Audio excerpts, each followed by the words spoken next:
Please mummy, माफ़ी मांगकर मुझे शर्मिंदा मत कीजिए। वैसे भी मैंने विभा को कहा है, ये उसी का घर है, जब आना चाहे आ सकती है। बेटा, एक बात तुम पहल करके देखो, क्या पता तुम दोनों पहल करने के चक्कर में समय गंवा रहे हो। ठीक है मम्मी, रोहन ने गहरी सांस ली। आपके कहने पर मैं विभा से बात कर लूँगा, आप बिल्कुल परेशान मत होइए। अगर बात करने से ही चीज़ें सुलझ जाएं तो हर्ज ही क्या है। बेटा, मैं तुम्हारी शुक्रगुजार रहूँगी। प्लीज़ मम्मी, ऐसा कहकर आप मुझे शर्मिंदा कर रही हैं। मैं विभा से बात करता हूँ, आप चिंता मत करिए। रोहन ने फ़ोन रख दिया। उसको समझ नहीं आ रहा, क्या सच में विभा से बात करने से चीज़ें सुलझेंगी? और अगर सुलझना भी चाहे तो उसकी जिद वो सुलझने देगी? फिर भी उसने जाने किस उम्मीद पर विभा को फ़ोन किया। अपने मोबाइल पर रोहन का नाम देखकर विभा की खुशी का ठिकाना नहीं रहा। आज कैसे मेरी याद आ गई, सोचती हूँ। 3-4 रिंग के बाद उसने फ़ोन उठाया। कहो रोहन, आज कैसे याद किया? कैसी हो तुम? रोहन को विभा की आवाज़ सुनकर कितनी ठंडक मिली। तभी उधर से विभा बनावटी गुस्से में बोली, तुमको क्या, मैं कैसी हूँ कैसी नहीं हूँ? तुमने तो एक बार भी मेरा हाल जानने की कोशिश नहीं करी। खैर छोड़ो, बताओ कैसे फ़ोन किया? विभा बात को बहुत कुछ कहना चाहती थी रोहन से, पर उसे समझ नहीं आ रहा क्या कहे। विभा, हम बैठकर बात कर सकते हैं। क्या बात करनी है रोहन, तुम बोलो तो सही। ठीक है बताओ, कब कहाँ आ रहे हो? नहीं, मैं घर नहीं आ रहा, हम बाहर कहीं लंच पर मिलेंगे। ठीक है, मैं आ जाऊंगी। रोहन ने फ़ोन रख दिया। आज इतने दिन बाद रोहन की आवाज़ सुनकर दिल कितना खुश था विभा का। क्या बात करनी होगी उसको, क्या कहना चाहता है? इसी उधेड़ धुन में अगले दिन विभा उसी रिश्तों पहुंच गई जहां शादी से पहले मिलते थे। विभा इस समय उतनी ही उत्साहित और खुश थी जैसे पहले रोहन से मिलने पर होती थी। तैयार होते समय वो रोहन की पसंद का ध्यान रख रही थी, शीशे में अपने को गौर से देख रही थी। इस समय वो रोहन की आंखों से अपने को देख रही थी। जाने क्या सोचकर उसका चेहरा शर्म से लाल हो गया। वो तय समय पर पहुंच गई। वहाँ पहले से ही रोहन उसका इंतजार कर रहा था। उसने आंखों पर काला चश्मा चढ़ा रखा था। सच, कितना ज़्यादा जचता है वो चश्मे में। ये चश्मा विभा ने ही तो लाकर दिया था। कितने चश्मे देखने के बाद ये चश्मा पसंद आया था। विभा को इस समय वैसे ही खुशी हो रही थी जैसे शादी से पहले मिलने पर होती थी। जाने क्यों इतने दिनों बाद रोहन को देखकर उसका दिल जोरों से धड़कने लगा। वो एकटक उसको देखती रही। तभी रोहन की नज़र उस पर पड़ी तो वो उसे लेने बाहर आया। क्या हुआ, बाहर क्यों खड़ी हो? चलो अंदर चले। विभा रोहन के पीछे पीछे आ गई। दोनों कॉर्नर वाली सीट पर बैठ गए। क्या लोगी? रोहन ने पूछा तो विभा ने उसको ऐसे देखा जैसे पूछ रही हो कि अब ये क्या भी भूल गए मुझे क्या पसंद है। रोहन समझ गया। उसने 2 सूप ऑर्डर करे, विभा की पसंद का स्वीट कॉर्न और खुद के लिए टोमेटो सूप मंगवाया। साथ में कुछ स्टार्टर्स भी ऑर्डर करे। ऑर्डर आने में अभी टाइम था। इधर दोनों को समझ नहीं आ रहा बात कहाँ से शुरू करें। बहुत सुंदर लग रही हो, रोहन ने विभा को प्यार से देखते हुए कहा तो विभा के चेहरे पर लाली छा गई। मुझे पता है ये गुलाबी रंग तुम क्यों पहन कर आई हो? विभा ने प्रश्नवाचक नज़रों से रोहन को देखा तो रोहन बोला, ऐसे क्यों देख रही हो? क्योंकि तुम्हें पता है मुझे ये रंग बहुत पसंद है, तुम पर खिलता है ये रंग। विभा कुछ नहीं बोली, बस नजरें नीची करके प्लेट में रखे कांटे से खेलने लगी। विभा, जब तुमको मेरी पसंद की इतनी परवाह है, मुझसे इतना प्यार करती हो, तो आ क्यों नहीं जाती? किस बात का इंतज़ार कर रही हो? रोहन ने विभा से कहा। विभा की आंखों में आंसू आ गए। उसने अपनी आंखों पर चश्मा चढ़ा लिया। वो नहीं चाहती कोई उसको ऐसे देखे। रोहन ने उसका हाथ अपने हाथों में लिया। सच, कितना सुकून मिला विभा को। इतने दिन बाद रोहन का स्पर्श महसूस कर उसका रोम रोम खिल गया। देखो विभा, जो हो गया सो हो गया, कहीं से तो शुरुआत करनी पड़ेगी ना। इतने में वेटर उनका ऑर्डर लेकर आया। दोनों सूप पीने लगी। क्या सोचा? भूल गई? भूल जाओ गुस्सा और मेरे साथ अपने घर चलो। विभा तो इसी बात का इंतज़ार कर रही थी, पर एकदम से हाँ कहने में झिझक हो रही थी। खाना खाते खाते रोहन बोला, तुम्हें नहीं पता मैं तुम्हारे बिना कैसे जी रहा हूँ। एक एक पल काटना मुश्किल लगता है, कुछ अच्छा नहीं लगता। चलो अब घर चलो। तुम्हारा घर तुम्हारे बिना सिर्फ एक मकान है। विभा भी चीज़ों को सुलझाना चाहती थी। इतने दिन रोहन के बिना रहकर जान चुकी थी कि वो रोहन से बहुत प्यार करती है। उसके बिना रहना कितना मुश्किल है, पर साथ ही उसके मन में कुछ और भी चल रहा था। विभा ने पानी का एक घूंट हलक से उतारा और बोलना चालू किया, मैं चलने को तैयार हूँ। इतना सुनते ही रोहन की आंखों में चमक आ गई। पर क्या पर विभू, मैं कुछ कहना चाहती हूँ। हाँ कहो। रोहन बेचैनी से विभा की आंखों में देखने लगा। रोहन, मैं नहीं चाहती वापस हमारे बीच किसी भी चीज़ को लेकर मनमुटाव हो। हम पहले से ही कुछ चीज़ें साफ कर लें तो अच्छा रहेगा। क्या कहना चाहती हो, मैं समझा नहीं। रोहन, मेरी कुछ शर्तें हैं। जब तक मैं तैयार नहीं होंगी हम बच्चे के बारे में बात भी नहीं करेंगे। इसका निर्णय लेने का अधिकार मेरा होगा। रोहन खाना खाते खाते रुक गया। ये क्या कह रही हो? हमारा रिश्ता आपसी प्यार, विश्वास और भरोसे पर टिका है। ये शर्तें, निर्णय, ये सब कहाँ से आ गया? वैसे भी तुम पहले ही अपनी मनमानी कर चुकी हो। रोहन की बात सुनकर विभा फिर तैस में आ गई। कैसी मनमानी रोहन? शरीर मेरा है, तुम्हें क्या? रोहन यहाँ पर तमाशा खड़ा करना नहीं चाहता था। उसने वेटर को बिल के लिए बुलाया और उसको बिल देकर दोनों बाहर आ गए। विभा, क्यों ना अपना गाड़ी में बैठकर बात करें? क्या बचा क्या है अब बात करने को? मेरा इरादा पहले भी मजबूत था, अब भी है। मैं किसी के दबाव में आकर समझौता नहीं करूँगी। विभा, इसमें समझौते की बात कहाँ से आ गई? अरे ये तो आपसी सहमति की बात है। और प्लीज़, सब देख रहे हैं, तुम गाड़ी में चलो। रोहन उसको गाड़ी में ले गया। बोला, विभा चलिए घर। नहीं रोहन, पहले तुम बताओ, तुम मेरे निर्णय से सहमत हो? मैं ऐसे समझौते करके नहीं चलूँगी।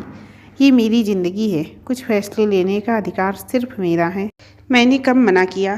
पर मैं पहले की तरह केवल तुम्हारे अधिकार नहीं दे सकता। ये हम दोनों की ज़िंदगी है। मुझे ऐसा क्यों लग रहा है तुम मुझ पर दबाव बना रहे हो?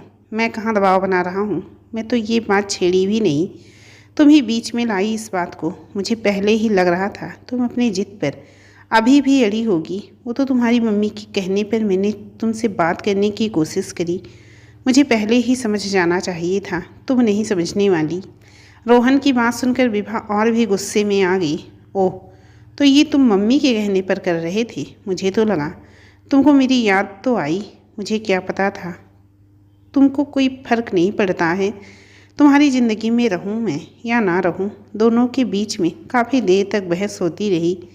नहीं रोहन, मैं समझौते वाली ज़िंदगी नहीं जी सकती। सॉरी, मैं तुम्हारे साथ नहीं चल रही। विभा, मेरी बात तो सुनो। पर विभा बिना कुछ कहे गाड़ी का दरवाज़ा खोलकर अपनी गाड़ी की तरफ बढ़ गई। रोहन उसको जाता हुआ देखता रहा। उसकी आंखों में आंसू थे। रोहन को समझ नहीं आया, आखिर वो विभा को समझ नहीं पाया या उसको संभाल नहीं पाया।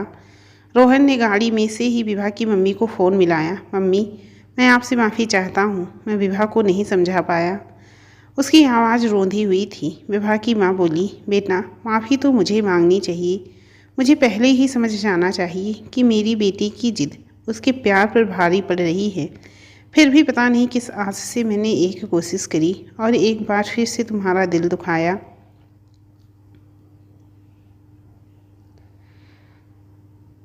बेटा मुझे माफ़ कर दो। अब आगे से मैं विभा को कुछ नहीं समझाऊंगी। अगर वो अपने हाथों अपनी ज़िंदगी ख़राब करना चाहती है तो करी, पर फिर भी मैं भगवान से यही प्रार्थना करूंगी कि काश समय रहते उसे अक्ल आ जाए। बेटा अपना ध्यान रखना, और अगर कभी भी मैं तुम्हारे कुछ काम आ सकूं तो मैं अपना सौभाग्य समझूंगी। एक बार फिर से मैं तुमसे हाथ जोड़कर माफ़ी मांगती हूँ। रोहन ने फ़ोन रख दिया। उधर जब विभा घर पहुँची तो एक तरफ अपना पर्स पटकते हुए चिल्लाने लगी, मम्मी मम्मी। पूरे घर में वो अपनी मम्मी को ढूंढ रही थी। इस समय वो बहुत गुस्से में थी। उसके पापा भागे हुए आए। क्या हुआ बेटा, क्यों चिल्ला रही हो? पापा, बस अब बहुत हुआ। आखिर मम्मी चाहती क्या है? क्या उनको अच्छा नहीं लग रहा मेरा इधर रहना? अगर ऐसी ही बात है तो मैं कहीं और चली जाऊंगी। तब तक उसकी मम्मी भी हाल में आ चुकी थी। उनको देखते ही विभा उठकर उनके पास गई। क्यों मम्मी, क्यों? आखिर आपने बिना मुझसे पूछे रोहन को फ़ोन क्यों किया? आप क्यों उसके आगे गिड़गिड़ाई? अरे अगर उसको मेरी परवाह नहीं तो मैं क्यों करूं? वो तो यही सोचेगा कि मैं उसके बिना रह नहीं पा रही। आपने उसके आगे मेरा अपमान किया है। आपने एक बार भी मुझसे नहीं पूछा, मेरे बारे में एक बार भी ख्याल नहीं आया आपको। मेरी ही ज़िंदगी के फैसले मुझसे बिना पूछे किए जा रहे हैं। विभा की मम्मी उसकी बात चुपचाप सुनती रही, फिर बोली, अगर तुम बोल चुकी तो अब मैं बोलूँ? उसकी माँ भी इस समय बहुत गुस्से में थी।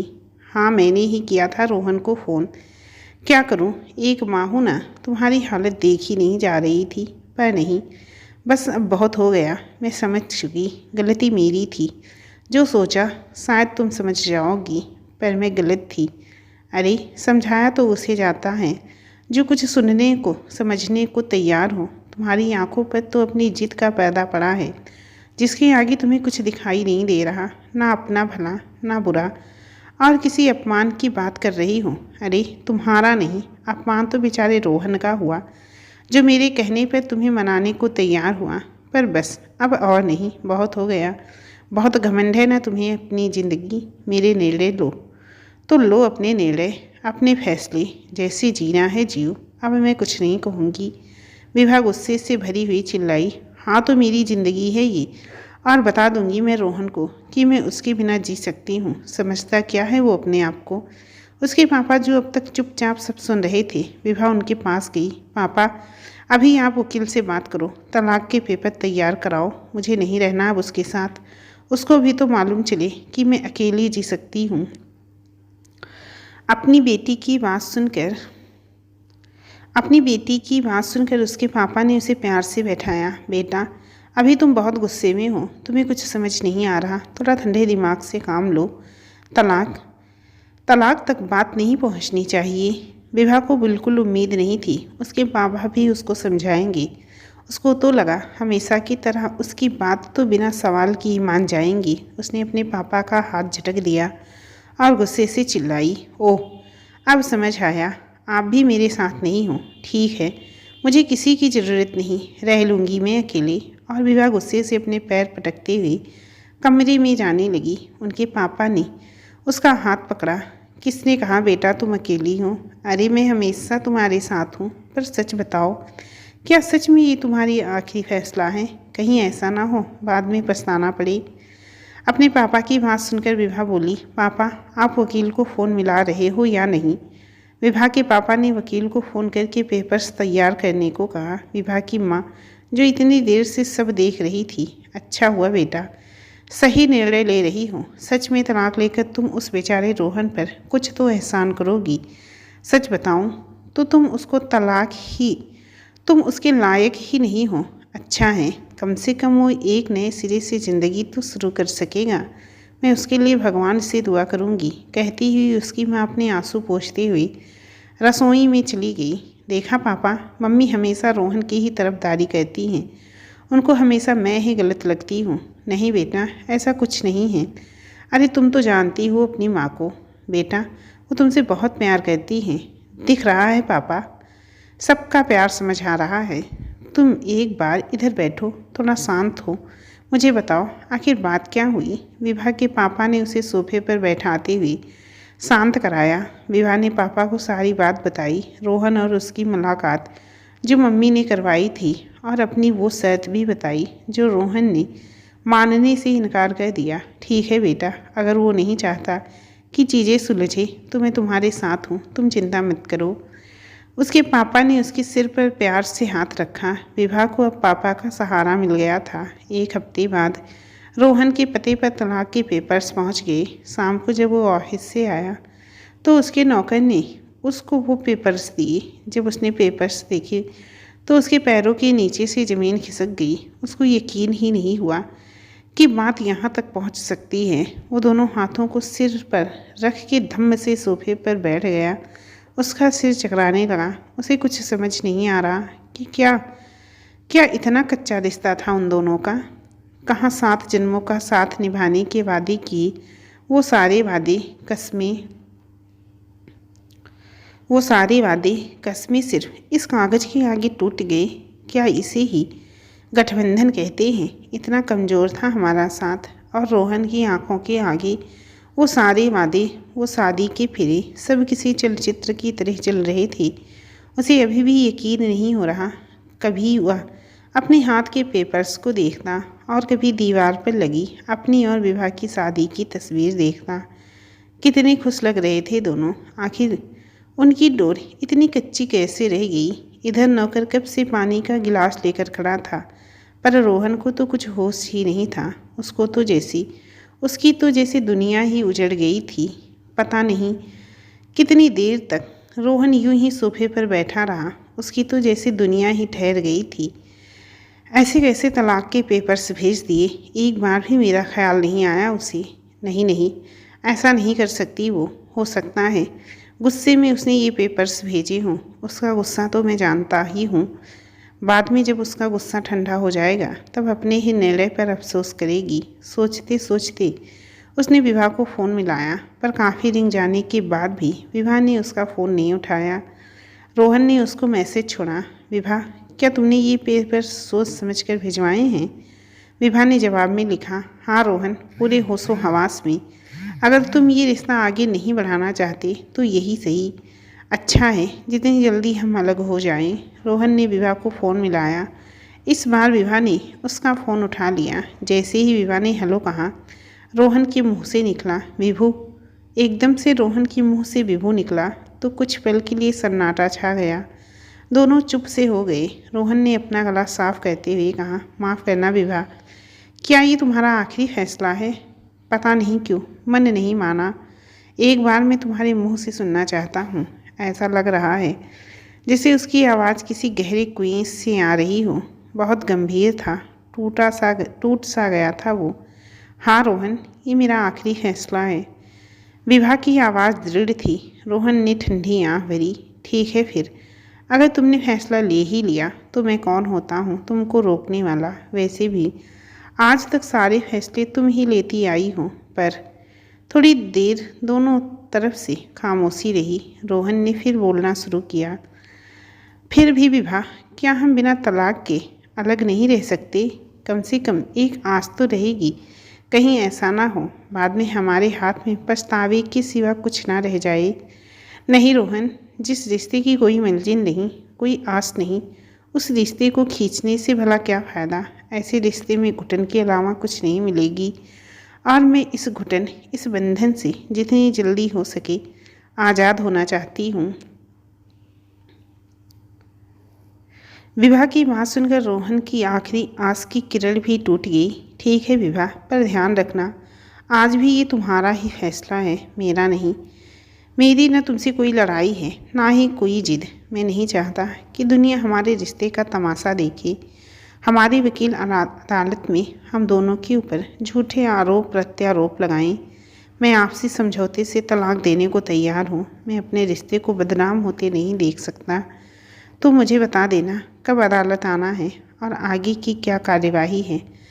तुम जब कहोगी मैं आ जाऊँगा। जहाँ साइन करने को कहोगी मैं कर दूँगा। ऐसा लग रहा जैसे वो इन सब प्रक्रिया में भी विभा का ध्यान रख रहा था।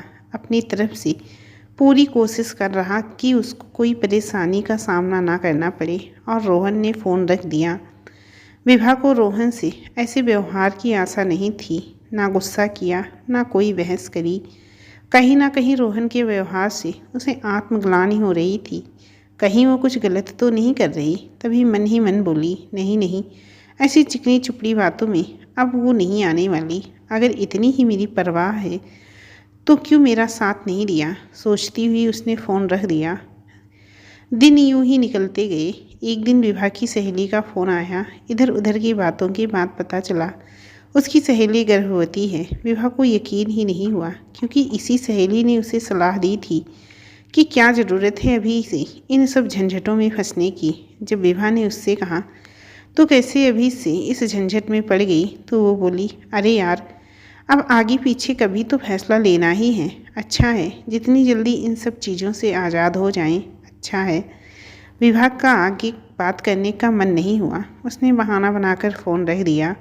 वो एक अजीब सी पसोपेश में थी। कहीं कुछ गलत तो नहीं कर रही, कुछ गलत फैसला तो नहीं ले रही। उसके दिमाग में विचारों का झंझावात चल रहा था।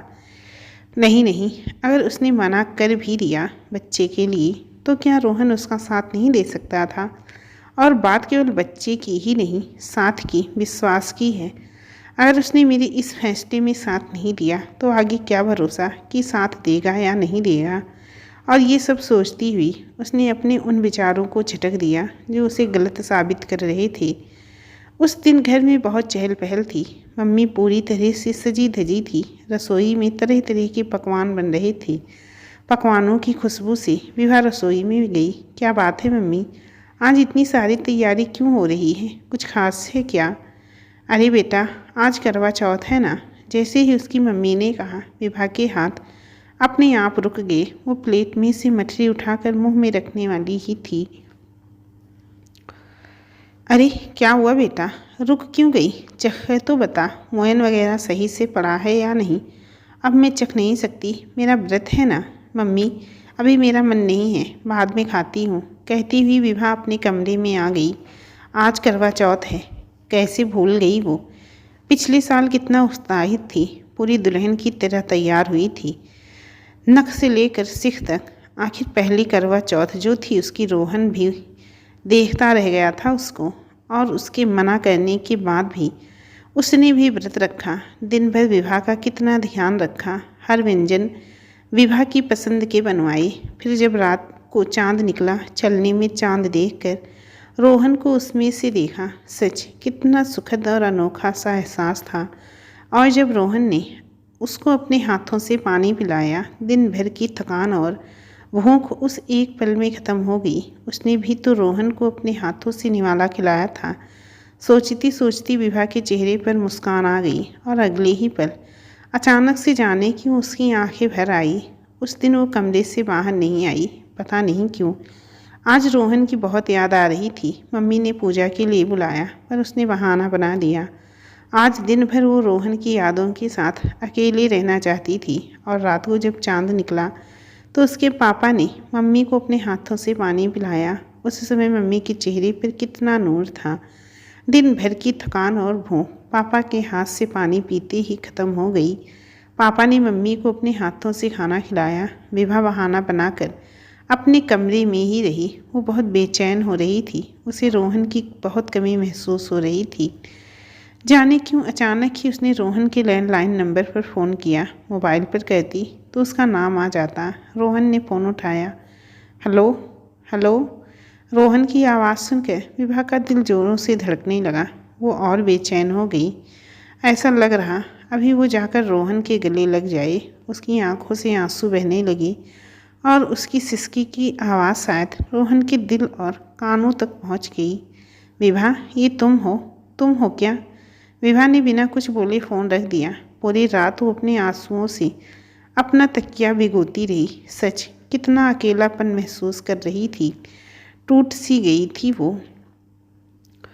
उस दिन पता नहीं क्यों विभा को पहली बार ऐसा एहसास हुआ कि वो भी रोहन से बहुत प्यार करती है। उसके बिना जीना इतना आसान नहीं होगा। कहीं ना कहीं वो कुछ गलत कर रही है। पहली बार उसको अपनी गलती का एहसास हो रहा था। उसने सोचा एक बार कोशिश करके देखूं, क्या पता रोहन और मैं वापस एक हो जाएं।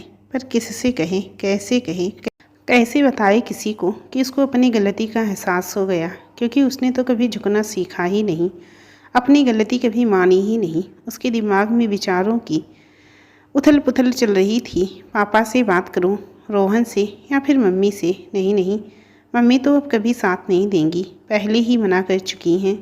फिर पापा से बात करूं? नहीं, उन्होंने पहले ही कहा था बेटा सोच समझ कर रही हो ना, कहीं बाद में पछताना ना पड़े। तो क्या रोहन से? हाँ, ये ठीक रहेगा। एक बार रोहन से बात करती हूँ, वो शायद मान जाए। शायद क्यों, वो तो मान ही जाएगा।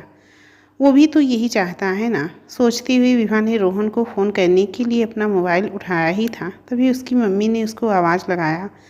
विभा, तुम्हारे लिए पोस्टमैन लेटर देकर गया है। विभा ने लेटर खोलकर देखा। रोहन की तरफ से लेटर उसके वकील ने भेजा था। उसमें रोहन ने तलाक के पेपर्स पर साइन कर रखे थे।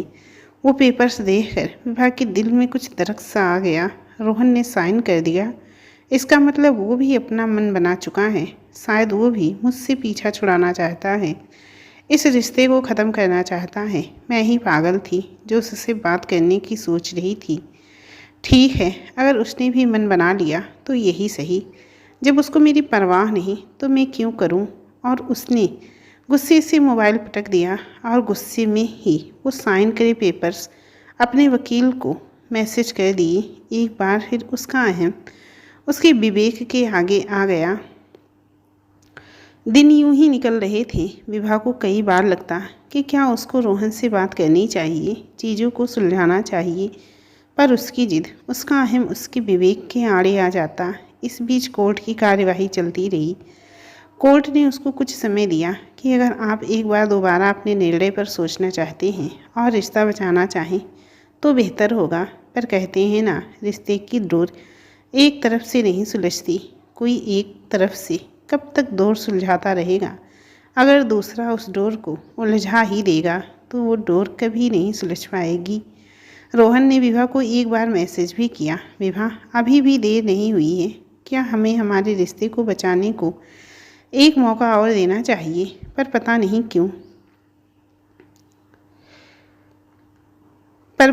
क्यों चाह कर भी विभा आगे कदम नहीं बढ़ा पा रही। जैसे ही वो कुछ कहना चाहती, रोहन की पहल की तरफ कदम बढ़ाना चाहती, पता नहीं क्यों खुद ब खुद उसके कदम पीछे खिंच जाते। शायद ये उसकी जिद, उसका अहम ही था जो बार बार उस पर हावी हो जाता। आखिर में रोहन ने भी कोशिश करना छोड़ दिया। उधर मम्मी ने तो पहले ही उसको उसके हाल पर छोड़ दिया था। और पापा, वो तो विभा की हाँ में हाँ मिलाते थे। जिस बात में विभा राजी, उन्हें वही सही लगता था। कोर्ट की कार्यवाही चलती रही। दोनों अपने अपने वकील के साथ तय तारीख पर पहुंच जाते और जहां उनको साइन करने को बोलते वहां दोनों कर देते। केस में कोई समस्या ही नहीं थी, क्योंकि तलाक आपसी समझौते पर जो हो रहा था, किसी को किसी से कोई शिकायत नहीं थी। इसलिए दोनों की वकील को भी कोई ज़्यादा कानूनी दाव पेच नहीं खेलना पड़ा। इस बीच जब भी उसका आमना सामना होता तो विभा को रोहन का उदास चेहरा और टूटा हुआ मन ही दिखता, जो उसकी आंखों के आगे घूमता रहता। उदास तो वो भी थी, पर रोहन को एहसास नहीं होने दिया। नहीं तो रोहन को देखकर उसके मन में जो जज्बातों का तूफान उमड़ता था, वो तो वही जानती थी। सोचती, काश एक बार और रोहन उसको मना ले। आखिरी दिनों की कार्यवाही में रोहन ने अदालत में आना भी छोड़ दिया। उसके वकील ही सारी कार्यवाही करते, वो तो बस जहाँ साइन करने को होता कर देता। इधर विभा जो हर बार अदालत इसीलिए आती थी कि इसी बहाने सही रोहन को देख तो लेगी, पर उसकी जिद ने उससे वो मौका भी छीन लिया। आखिर में सारी कार्यवाही हो गई। इसी महीने की 28 तारीख को उनके केस का फैसला होना था, जो कि सिर्फ महज औपचारिकता ही थी। पहले से ही तय था कि उनका तलाक अदालत मंजूर कर लेगी। एक दिन विभा अपने ख्यालों में खोई थी, तभी उसके पापा उसके पास आए। बेटा, क्या सोच रही हो? कुछ नहीं पापा। उसके पापा उसके पास बैठ गए। बेटा, इस महीने तुम्हारा तलाक का फैसला भी हो जाएगा, फिर तुम तो हमेशा के लिए इस बंधन से आज़ादी मिल जाएगी। पता नहीं विभा को पापा का ऐसा बोलना अच्छा नहीं लगा। फिर क्या सोचा आगे का? उसके पापा ने उससे पूछा तो विभा की आंखों में प्रश्नवाचक चिन्ह था। उसके पापा क्या कहना चाहते हैं? उसके पापा ने उसके बालों में हाथ फेरते हुए कहा, बेटा, तुम्हारे सामने पूरी ज़िंदगी पड़ी है, ऐसे अकेले कब तक बिताओगी? मेरे दोस्त का एक बेटा है, तुम कहो तो उससे बात चलाऊं। विभा को पापा की बातें ऐसी लगी जैसे किसी ने उसे खौलते तेल में डाल दिया हो। वो गुस्से से बोली, आपने ऐसा सोचा भी कैसे? अरे ऐसा कैसे मैं किसी से शादी कर लूं? अभी तो मेरा तलाक भी नहीं हुआ है। मैं किसी से भी शादी कैसे कर लूँगी? आप ये सब सोचने लगे? क्या आपको भी मैं बोझ लग रही हूँ? विभा की आंखें गुस्से से लाल थी। नहीं बेटा, ऐसी कोई बात नहीं। अरे तू कभी मेरे लिए बोझ नहीं हो सकती, पर बेटा तेरे आगे पूरी ज़िंदगी पड़ी है। उसके पापा ने उसे समझाने की कोशिश करी। प्लीज़ पापा, इस बारे में मुझे भी कोई बात नहीं करनी। और विभा अपने पापा के सीने पर सिर रखकर रोने लगी। अरे मेरी रानी बेटे, क्यों रो रही है? अगर तुझे मेरी बातों से दिल दुखा तो मैं माफ़ी चाहता हूँ। आज के बाद मैं कभी ऐसी कोई बात नहीं करूँगा जो तुझे पसंद ना हो तो अपनी ज़िंदगी जैसी जीनी है जी, मैं हमेशा तेरे साथ हूँ। इधर विभा पता नहीं कब तक अपने पापा के सीने पर सिर रखकर आंसू बहाती रही। वास्तव में वो सिर्फ पापा की बातों से ही नहीं दुखी थी और पता नहीं किन किन बातों का गुबार निकालना चाहती थी, पर वो गुबार निकाल ही नहीं पा रहा था। वो तो जैसे उसके सीने में ही दफन हो गया था। कल कोर्ट के निर्णय की तारीख है। विभा बहुत बेचैन हो रही है। सुबह से रोहन की पिक्चर्स मोबाइल में देख रही, अपनी पुरानी यादों में खोई रही। अंदर जैसे कुछ रेत सा रहा हो। उसको सब कुछ खोखला सा लग रहा था। जैसे जैसे समय निकल रहा उसकी धड़कन बढ़ती जा रही। जाने क्यों आज ज़िंदगी में पहली बार वो हारने को तैयार थी। उसको लग रहा काश वो ये केस हार जाए, अदालत उसके पक्ष में फैसला ना सुनाए। पर उसको मालूम था ये सिर्फ उसके मन का भ्रम है। वो सिर्फ अपने मन को बहला रही है। जब दोनों तरफ से सहमति थी तो अदालत क्यों आपत्ति जताएगा। विचारों का द्वंद्व उसके दिमाग में हथौड़े के जैसे बज रहा था। आखिरकार वो दिन आ ही गया। कोर्ट ने अपना फैसला सुना दिया और उन लोगों का तलाक हो गया। घर आने के बाद विभा ने अपने को एक कमरे में बंद कर दिया। वो रोहन की यादों के साथ अकेले रहना चाहती थी। टूट गई थी वो। किससे कहे अपने दिल का हाल, क्योंकि वो तो ये ही जानती थी इस रिश्ते से आज़ाद होना चाहती थी। हो गई आज आज़ाद। फिर क्यों खुश नहीं है वो? क्यों उसको रोहन की चिंता हो रही है? क्यों उसका वही उदास और थका हुआ चेहरा उसकी आंखों के आगे घूम रहा था जो उसने अदालत में देखा था? कैसा होगा? अब तक तो घर चला गया होगा। क्या उसका हाल भी मेरे जैसा ही होगा? विभा दरवाज़ा खोल बेटा, खाना लग गया है, आजा खाना खा ले। विभा की माँ ने दरवाज़ा खटखटाया तो विभा एकदम से वर्तमान में आ गई। उसकी आंखें रो रो कर सूज चुकी थी। खिड़की से बाहर देखा तो अंधेरा छा चुका था। घड़ी में समय देखा तो रात के 8:30 हो रहे थे। दोपहर से उसने अपने आप को कमरे में बंद कर रखा था। इन 4-5 घंटों में रोहन के साथ बिताया एक एक पल रियल लाइफ की तरह जैसे उसकी आंखों के आगे चल रहा था। उसका सिर बहुत भारी हो रहा था। ऐसा लग रहा था दर्द से उसका सर फट जाएगा। उसने दरवाज़ा खोला। बाहर उसकी माँ खड़ी थी। क्या हुआ बेटा? जब से अदालत से आई है कमरे से बाहर ही नहीं आई। चल आजा खाना खा ले। तेरे पापा किसी काम से बाहर गए हैं, 2 दिन बाद आएंगे, कहती हुई उसकी माँ जाने लगी। उन्होंने विभा का चेहरा और उसकी हालत देख ली थी, पर पता चलकर भी अनजान बनने का नाटक कर रही थी। विभा को यकीन ही नहीं हुआ उसकी माँ इतनी पत्थर दिल कैसे हो सकती है। क्या उसको अपनी बेटी की हालत देखकर जरा भी दया नहीं आ रही? वो बाहर डाइनिंग टेबल पर आकर बैठ गई। उसकी माँ उसको खाना परोसते हुए बोली, आज सब कुछ तेरी पसंद का है। तेरे पापा बोल कर गए थे सब विभा की पसंद का बनाना। देख, मटर पुलाव, बैगन का भुर्ता, बथुए का रायता। विभा की आंखों से आंसू बहने लगे। उसने खाने की प्लेट अपने आगे से सरका दी। क्या हुआ बेटा? थाली क्यों सरकाई? माँ, क्या हो गया है आपको? आपको मेरी हालत दिख नहीं रही या आप देखना ही नहीं चाहती? उसकी माँ ने उसके आंसू पोंछे और थाली लेकर अपने हाथ से उसे खाना खिलाने लगी। जैसे ही वो एक और उसके मुंह की तरफ बढ़ाने लगी, विभा ने अपनी माँ का हाथ पकड़ लिया। उसकी माँ, नहीं माँ, मुझे नहीं खाना, पहले मेरी बात का जवाब दो। उसकी माँ ने प्यार से उसके सर पर हाथ फेरा, फिर कहा, बेटा पहले खाना खा ले, सुबह से भूखी है, उसके बाद बात करते हैं। विभा ने मना किया तो उसकी माँ ने उसे प्यार से झिड़की लगा दी। अब चुप कर, हर बात में अपनी जिद मत चलाया कर। ले पहले खाना खा, सुबह से भूखी है।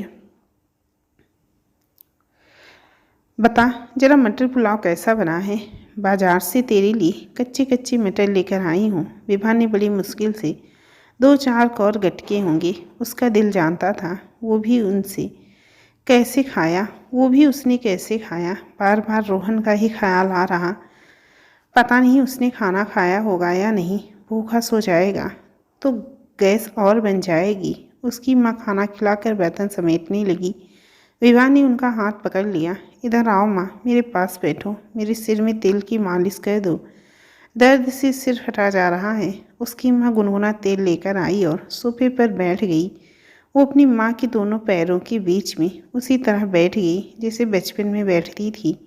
उसकी माँ उसके सिर में मालिश करने लगी। पता नहीं क्यों माँ का स्पर्श था या कुछ और। विभा की आंखों से आंसू का बांध फूट पड़ा। उसकी माँ ने पूछा, क्यों रो रही है? जब से अदालत से आई है रोए जा रही है। तो माँ आप जब आपको दिख रहा है तो क्यों नहीं आई आप मेरे पास? क्यों मुझे नहीं मनाया? क्यों मुझे चुप नहीं कराया? एक बार भी आपको मेरी हालत पर दया नहीं आई? उसका सारा दर्द गुबार बनकर फट पड़ा। विभा की माँ बोली, बेटा वैसे तो बच्चे माँ बाप से सीखते हैं, पर शायद मुझ में कमी थी जो मैं तुमको तो कुछ सिखा नहीं पाई। पर हाँ, आज मैं तुझसे ही सीख रही हूँ। जैसे तूने सब कुछ देखते हुए भी अपनी आंखें बंद कर रखी, सब कुछ समझते हुए भी सच्चाई से अपना मुंह फेर लिया, वैसे ही मैं भी कर रही हूँ। जब तुझे किसी के दर्द का एहसास नहीं हुआ, तुझे कुछ नहीं दिखा, तो मैं भी वही कर रही हूँ। अपनी माँ की बात सुनकर विभा का चेहरा सफ़ेद पड़ गया। क्या बोलती? गलत थोड़ी ना कह रही थी वो तो उसे आईना दिखा रही थी, और जब आईना दिखता है तो सारा सच खुद ब खुद सामने ही आ जाता है। क्यों विभा, आज तू क्यों इतना दुखी है? अरे तुझे तो खुश होना चाहिए, तू तो चाहती थी, वो तुझे मिल गया। आज फिर एक बार तेरे अहम की जीत हुई, तो फिर किस बात का दुखी तो मुझे होना चाहिए, जो तुझे सही गलत का फ़र्क नहीं समझा पाई। विभा कुछ नहीं बोली और रोती हुई अपने कमरे में आ गई। आखिर किस मुंह से बोलती? कुछ गलत थोड़ी ना कह रही थी उसकी माँ। तभी उसके सर पर उसकी माँ ने प्यार से हाथ फेरा। विभा ने उठकर देखा तो उसकी माँ की आंखें भी आंसुओं से भीगी हुई थी। विभा अपनी माँ के गले से लिपट गई। मुझे माफ़ कर दो माँ, आपसे ही कहती थी। आज मेरी जिद और अहम ने मुझे यूं तन्हा और अकेला कर दिया। आज पता नहीं क्यों मैं अपनी ही नज़रों में गिर गई। मैं जीत कर भी हार गई। इससे तो अच्छा है मैं अदालत में हार जाती तो अच्छा रहता। माँ तुमने मुझे क्यों नहीं रोका? क्यों मुझे नहीं समझाया? और अगर मैं नहीं समझ रही थी तो एक चांटा लगा देती जैसे बचपन में लगाती थी। पर एक बार तो रोकती माँ, और वो अपनी माँ के कंधे पर आंसू बहाती रही। उसकी माँ उसकी पीठ सहलाती रही। वो कुछ नहीं बोली, बस विभा को जो बोलना था बोलने दिया। इतने दिन का भरा गुबार जो निकल रहा था, सच में आज माँ के कंधे पर रोकर बहुत अच्छा लग रहा था उसे। इतने दिन से माँ का रूखा व्यवहार उसे अंदर ही अंदर कचोट रहा था, आज थोड़ा हल्का हो गई थी। उसके मन का गुबार शायद थोड़ा निकल गया था। रोते रोते उसकी हिचकी बंध गई। उसकी माँ ने उसे अपने हाथ से पानी पिलाया और उसके आंसू पोंछते हुए कहा, बेटा आज तू अदालत से आई थी तो मैं बहुत गुस्से में थी। तेरे से बात करने का भी मन नहीं हो रहा था। मैं सोच रही थी अब कभी तुझसे इस बारे में बात नहीं करूँगी। हालांकि ऐसा करना मेरे लिए कितना मुश्किल था ये मैं ही जानती हूँ, क्योंकि बच्चे लाख गलती करें, पर एक माँ के लिए उनसे मुंह मोड़ लेना इतना आसान नहीं होता। उनकी एक पुकार पर वो कहीं से भी दौड़ी चली आती है, और मेरे साथ भी वही हुआ। तुझे ऐसे देखकर मेरे दिल पर क्या बीत रही है ये मैं ही जानती हूँ। काश ये सब तो तलाक से पहले समझ जाती। पर फिर भी आज मैं खुश हूँ। कम से कम तुझे तेरी गलती का एहसास तो हुआ। तुझे महसूस हुआ कि तूने जो किया वो गलत किया। काश ये बात तो पहले समझ जाती। विभा रोते हुए बोली, क्या फ़ायदा माँ, अब पछताने से क्या होगा? रोहन तो मेरी ज़िंदगी से अलग हो गया, कैसे जी पाऊँगी मैं उसके बिना? विभा की माँ बोली, हाँ बेटा, गलत तो तूने बहुत किया, और तुझे अक्ल भी तब आई जब हमारे हाथ में कुछ नहीं रहा। पर बेटा वो कहते हैं ना, जब जागो तब सवेरा। एक बार रोहन से बात कर, उसको बता कि तुझे अपनी गलती का एहसास हो गया तो उसके बिना नहीं रह सकती। उसको यकीन दिलाएगी तो हो सकता है वापस वो तेरी ज़िंदगी में आ जाए। मेरा मन कहता है वो मान जाएगा, पर कैसे माँ? तू ही तो कहती है अगर एक बार रिश्ते में गांठ पड़ जाए तो उसे खोलना कितना मुश्किल होता है। और हमारे रिश्ते में तो गांठ लग चुकी, वो भी मेरी वजह से। नहीं बेटा, तो शायद अभी भी नहीं समझी। अरे तुम्हारा तो रिश्ता ही एक गांठ से बंधा हुआ है। विभा को अपनी माँ की बात समझ नहीं आई। वो बोली, मैं समझती नहीं। तू क्या? मैं समझी नहीं, तुम क्या कहना चाहती हो? विभा की माँ ने उसको अपनी गोदी में लिटाया और उसके सिर पर हाथ फेरते हुए कहा, बेटा, शादी 7 जन्मों का रिश्ता होता है। इसका तो नाम ही गठबंधन है। जब फेरे होते हैं तो जो गांठ लगती है वो इसीलिए कि अब तुम दोनों भी इस गांठ के जैसे बंध जाना। पर अफसोस, तुम्हारे रिश्ते में गांठ सिर्फ एक तरफ से ही लगी, और वो थी रोहन की तरफ से। उसने तो मजबूती से गांठ लगाई, पर तुम्हारे रिश्ते को उस गांठ से नहीं बांध पाई। पर अगर आज तुम्हें अपनी गलती का एहसास हो रहा है तो कोशिश करके देखो। अगर रोहन मान जाए तो अपने रिश्ते को एक ऐसी गांठ में बांध देना कि वो खोले से भी ना खुले। विभा एकदम से उठकर बैठ गई। उसको एक आशा की किरण दिख रही थी, पर साथ ही आशंकित भी थी। पर माँ, क्या रोहन मानेगा? और मैं उसके सामने कैसे जाऊंगी? मुझे तो अपने आप से ही शर्म आ रही है। मैं उसका सामना कैसे करूंगी? प्लीज़ माँ, एक बार आप उससे बात करके देखो। नहीं बेटा, मेरा काम तुम्हें समझाना था। अब तुम्हें खुद कदम आगे बढ़ाना होगा।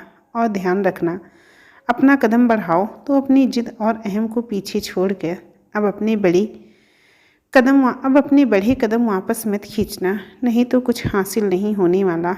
और जैसे अभी तुम पछता रही हो, ऐसी ही ज़िंदगी भर पछताती रहोगी। फिर कोई तुम्हें समझाने नहीं आएगा, ना तुम्हारी माँ और ना ही कोई और। उस रात विभा अपनी माँ की बिल्कुल चिपक कर सोई, बिल्कुल वैसे ही जैसे बचपन में जब उसका कोई खिलौना टूट जाता था या उसकी कोई प्यारी चीज़ खो जाती थी और वो रोती रोती कब माँ के पहलू में सुकून की नींद सो जाती। सुबह जब उसकी आँख खुली, माँ उसके पास नहीं थी। मालूम था रोज की तरह नहा धोकर मंदिर गई होंगी। सालों से यही तो दिनचर्या थी। उसके मन में विचारों का तूफान चल रहा था। रोहन से बात करना सही रहेगा? वो मुझसे बात करने को तैयार होगा? कैसे उससे बात कर पाऊंगी? ये कोई बच्चों की लड़ाई तो नहीं जो जब मन में आया कट्टी हो गई और जब मन में आया तब अब्बा हो गए। विभा को लगा काश ये बच्चों की लड़ाई ही होती। फिर तो बस रोहन से अब्बा करके उसकी ज़िंदगी में वापस ऐसे ही आ जाती जैसे कभी गई ही नहीं हो, और इस बार उसकी ज़िंदगी से कभी ना जाने के लिए आती।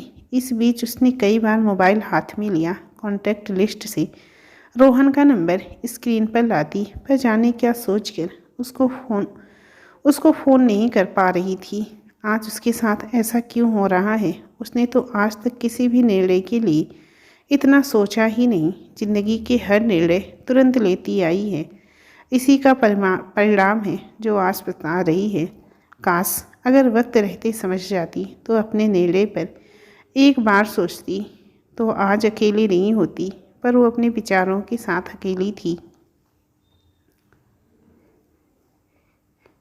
तभी उसकी मम्मी ने कमरे में प्रवेश किया। उठ गई बेटा, ले प्रसाद ले। विभा ने माँ के हाथ से प्रसाद लेकर खा लिया। उसकी मम्मी ने प्यार से उसके सिर पर हाथ रखा तो विभा ने उनका हाथ थाम लिया। मम्मी, क्या करूँ, कैसे बात करूँ रोहन से? विभा की माँ ने प्यार से उसके गाल पर हाथ रखा और कहा, आज ज़िंदगी में पहली बार तेरी आंखों में अपनी गलती का पछतावा देख रही हूँ। और जो अपनी गलती पर पछताता है उसको तो एक दिन भगवान भी माफ़ कर देता है। तू रोहन से बात कर, मेरा मन करता है सब सही हो जाएगा। आज भगवान से तेरे लिए आशीर्वाद मांग कर आ रही हूँ, कहकर उसकी माँ चली गई। विभा ने हिम्मत करके रोहन को मैसेज छोड़ा। रोहन, क्या मेरी इतनी हैसियत है जो एक बार मैं तुमसे बात कर सकूं? वो मोबाइल में उसका लास्ट सीन देखने लगी। कल का लगता है। अभी सोकर नहीं उठा होगा। जब मैसेज देखेगा तो क्या मुझसे बात करेगा? मैसेज का जवाब देगा? इन्हीं विचारों में डूबी विभा नित्य कदम से फीलिंग होने लगी। इस बीच बार बार उसका ध्यान मोबाइल के मैसेज टोन पर जाता, पर कोई मैसेज नहीं। जैसे जैसे समय निकल रहा, विभा की बेचैनी बढ़ती जा रही थी। क्या हुआ? इतनी देर तक तो वो कभी नहीं सोता। ठीक तो होगा? क्या पता रात को देर से नींद आई हो और इसी कशमकश में विभा का पूरा दिन निकल गया, पर रोहन का कोई मैसेज नहीं आया। विभा की बेचैनी और निराशा बढ़ती जा रही थी। कभी खुद पर गुस्सा कर रही, क्यों मैसेज किया, फिर तुरंत अपने को समझाती, इसी अकड़ में तो आज अपनी यह हालत बना ली। क्या पता किसी काम में व्यस्त हो, दिन यूं ही निकल गए। इस बीच उसके पापा भी आ गए। जब उसको सारी बात पता चली तो उन्होंने विभा से कहा, बेटा अब जो भी निर्णय लो सोच समझ कर लेना, कहीं ऐसा ना हो फिर तुम्हें पछताना पड़े। मैं सब कुछ देख सकता हूँ, बस तुम्हें दुखी और उदास नहीं देख सकता।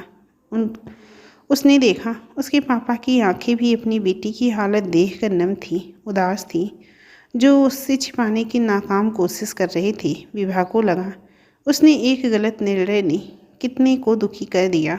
जाने क्या सोचकर उसने रोहन के घर पर फ़ोन किया। नौकर ने फ़ोन उठाया। जब रोहन के लिए पूछा तो पता चला वो तो गांव चला गया। उसकी मम्मी की तबीयत बहुत ख़राब है, दिल का दौरा पड़ा था उनको, पर वो पहले से बेहतर है। अगले हफ्ते तक शायद साहब आ जाएं। सुनते ही विभा का दिल धक्का रह गया। ये क्या हो गया, कहीं मेरी वजह से तो रोहन की माँ की ये हालत नहीं हुई। रोहन के पापा से बात करूं, पर क्या उनसे बात करना सही होगा। और विभा ने रोहन के पापा को फ़ोन किया। उसका दिल ज़ोरों से धड़क रहा था। कैसे बात करूंगी उनसे। तभी उधर से रोहन के पापा की आवाज़ आई। विभा झिझकते हुए बोली, ढोक पापा। रोहन के पापा ने जैसे ही विभा की आवाज़ सुनी वो आश्चर्य में पड़ गए। विभा फिर हिम्मत करके बोली, पापा माँ कैसी हैं अब। ठीक है बेटा, पहले से, शायद कल छुट्टी मिल जाएगी। तुम कैसी हो। ठीक हूँ पापा। पापा रोहन कहाँ है। बहुत डरते डरते उसने पूछा। बेटा रोहन तो उस दिन से माँ की देख रेख में लगा है, ना खाने का होश, ना कुछ, बिल्कुल टूट गया है। वो अपनी माँ को ऐसे देखकर, मैं उसको बता दूंगा, वो तुमसे बात कर लेगा। विभा ने फ़ोन रख दिया। उसके दिल का दर्द कब आंसू बनकर उसके गाल पर लुढ़क आया उसको पता ही नहीं चला। इस समय वो जल बिन मछली के जैसे तड़प रही थी। सच क्या हो गया। उसकी एक नादानी ने कितनों को तोड़ दिया। अकेले देर तक आंसू बहाती रही। उसकी आंखों के आगे रोहन और उसकी माँ का चेहरा आ रहा था। भगवान से उनके जल्दी सही होने की दुआ मांग रही थी। अगले दिन रोहन के पापा को फ़ोन किया तो उन्होंने बताया, बेटा बस अभी अभी घर पर लेकर आए हैं, बहुत कमज़ोरी है, डॉक्टर ने आराम करने की सलाह दी है। रोहन 1-2 दिन रुक कर वापस आ रहा है, कोई ज़रूरत का काम आ गया। ऑफिस से रोज़ फ़ोन आ रहे हैं। पापा मैं रोहन से बात कर सकती हूँ। बेटा अभी तो वो कुछ दवाइयाँ लेने गया है। उसने तुमसे बात नहीं करी। नहीं पापा, मैंने बोला तो था, मैंने बोला तो था, हो सकता है इन सब में भूल गया हो, कुछ होश नहीं है बेटा। अभी उसे मैं कह दूंगा, उससे ये बात वो बात कर लेगा तुमसे। पर रोहन का कोई फ़ोन नहीं आया। विभा रोज़ घर पर फ़ोन करती, नौकर से ही पता करती रोहन कब आ रहा है। पता नहीं अब उससे रोहन के मोबाइल पर बात करने की हिम्मत ही नहीं हो रही। बहुत शर्मिंदगी थी वो। आज वो फिर उनसे घर पर फ़ोन किया तो पता चला रोहन रात में ही आ गया, पर सुबह जल्दी ऑफिस के लिए निकल गया। सुबह से बहुत व्यस्त था। फ़ोन पर फ़ोन आ रहे हैं। ऑफिस में एसीबी की कार्यवाही हुई है। किसी कर्मचारी को रिश्वत लेते हुए रंगे हाथों पकड़ा है। साहब इन सब में ही व्यस्त हैं। रोहन को आए 4-5 दिन हो गए, पर विभाग का उससे कोई कांटेक्ट नहीं हो पा रहा था। रात को देर से घर आता और सुबह जल्दी निकल जाता। उस रात भी विभा करवटें बदले जा रही थी। नींद तो जैसे उसकी आंखों से गायब हो चुकी थी। जाने क्या सोचकर उसने रोहन के मोबाइल पर फ़ोन किया। इतनी रात को फ़ोन करने में झिझक भी हो रही थी। रोहन ने एक रिंग में ही फ़ोन उठा लिया। रोहन की आवाज़ सुनते ही विभा की बोलती बंद हो गई। उसके मुंह से चाह कर भी कुछ नहीं निकला। हेलो, कौन। रोहन। कहाँ से पहचानता किसका फ़ोन था, क्योंकि विभा ने दूसरे मोबाइल से फ़ोन किया था। रोहन ने कुछ देर तो हेलो किया, फिर फ़ोन रख दिया। आज रोहन की आवाज़ सुनकर जितना खुश थी उतना ही बेचैन थी। उसको समझ नहीं आ रहा रोहन से कैसे मिले, कहाँ से बात शुरू करी। आखिर मन ही मन कुछ निर्णय लेकर वो सो गई। अगले दिन वो तैयार होकर सीधे रोहन के ऑफिस पहुंच गई। सेक्रेटरी से मालूम चला रोहन की आज कोई ज़रूरी मीटिंग है जो 4 से 5 घंटे चलेगी। रोहन ने डिस्टर्ब करने को बिल्कुल मना किया है। विभा बाहर बैठकर रोहन का इंतज़ार करती रही। बार बार उसकी नज़र घड़ी पर जाती, कभी रोहन के कैबिन के दरवाजे को देखती, कब खुलेगा। कभी बेचैनी से कॉरिडोर में टहलने लगती, फिर वापस आकर सोफे पर बैठ जाती। थोड़ी देर बाद रोहन की सेक्रेटरी के पास रोहन का फ़ोन आया तो उसने रोहन को बताया, सर कोई मैम आपका इंतज़ार कर रही हैं बहुत देर से। मैंने मीटिंग का भी बताया पर वो यहीं बैठी हैं। ऐसा लग रहा है जैसे वो बहुत परेशान हैं। रोहन की मीटिंग अभी आधे घंटे और चलने वाली थी। रोहन के दिमाग में चल रहा कौन हो सकता है, पर फिर भी वो मीटिंग में व्यस्त हो गया। थोड़ी देर बाद बाहर बैठी विभा को सेक्रेटरी ने बताया, बस मीटिंग ख़त्म ही हुई है, सर कभी भी आ सकते हैं। विभा के दिल की धड़कन तेज होती जा रही थी। कैसे सामना करेगी रोहन का। जितनी बेचैनी और डर था उससे ज़्यादा रोहन को देखने की लालसा थी। तभी रोहन के ऑफिस का दरवाज़ा खुला। रोहन के साथ 2-3 लोग और थे। रोहन उनको कुछ इंस्ट्रक्शन दे रहा था। विभा उनको देखती रह गई। हमेशा से काम में इतना मशगूल हो जाता है, चारों ओर का कुछ होश नहीं रहता। एकदम से रोहन की नज़र विभा पर गई। उसको देखते ही रोहन की आंखों में चमक, खुशी, विस्मय सब एक साथ आ गई। वो वहीं खड़ा विभा को देखता रहा। तभी सेक्रेटरी ने